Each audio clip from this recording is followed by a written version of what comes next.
আর ও যে বললো এখন যেমন ধরেন ওর হুমায়ুন কমে গেছে, এখন কিন্তু ও ব্ল্যাক রাইস খাবে, কেনোয়া খাবে, আজকে কিন্তু তার ডায়েট চার্ট চেঞ্জ হয়ে যাবে। সে এখন কিছু ফলও খাবে, সে অল্প মধুও খাবে, তার মানে এতদিন যে খেতে পারেনি সেগুলো এখন সে খেতে পারবে। যাদের হুমায়ুন বেশি তারা সাময়িক বিরতি, কিন্তু ওর হুমায়ুন হচ্ছে 0.5-এ, মানে একদম 0.5-এ চলে আসছে। এত কমালে দরকার নেই বলে আমরা তাকে এখন আবার তাকে ভাত খেতে বলবো, ব্ল্যাক রাইস খেতে বলবো, কেনোয়া ফ্রাইড রাইস খেতে বলবো, বাগুটের রুটি খেতে পারবে, তারপর হচ্ছে যে আপনার ওটসের খিচুড়ি খেতে পারবে, ওটসের অমলেট খেতে পারবে।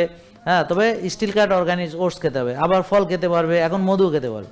তাহলে দেখেন এটা কিন্তু আজীবনের জন্য নিষিদ্ধ না, কিন্তু ও দুধ খাবে না, তবে দুধের তৈরি ঘি খাবে, হ্যাঁ, নারকেলের তেল খাবে, ভালো ফ্যাট খাবে, এই আর ভালো প্রোটিন খাবে, মাছ মাংস ডিম, এবং ভালো মাসেল বিল্ড করবে এবং ভালো ঘুমাবে, দেখবেন আস্তে আস্তে তাকে আরও সুন্দর লাগবে। তাহলে হুমায়ুন থাকতে হবে 1, বলেন হুমায়ুন থাকতে হবে 1, বলেন 2, টিজিএইচডিএল থাকতে হবে 2, বলেন 3, সিআরপি থাকতে হবে 3, 3-এর নিচে, বলেন 4-5, ইনসুলিন 5-6, সুগার, আর 90-100 ভিটামিন ডি, বলেন 1 সবাই।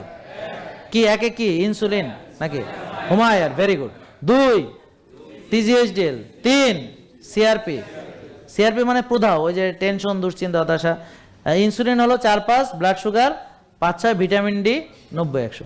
তো এইভাবে আপনার রিপোর্ট দেখে আপনি, আমার ডাক্তার, পুষ্টিবিদ সবাই আপনাকে পরামর্শ দিবে, এই যে আপনারা মানবেন, যে যতটুকু পারে মানতে পারলে ভালো, আর মানতে না পারলে তো ওয়ালাইকুম আসসালাম রহমতুল্লাহ বরকাত, আপনারা ওষুধ খাবেন।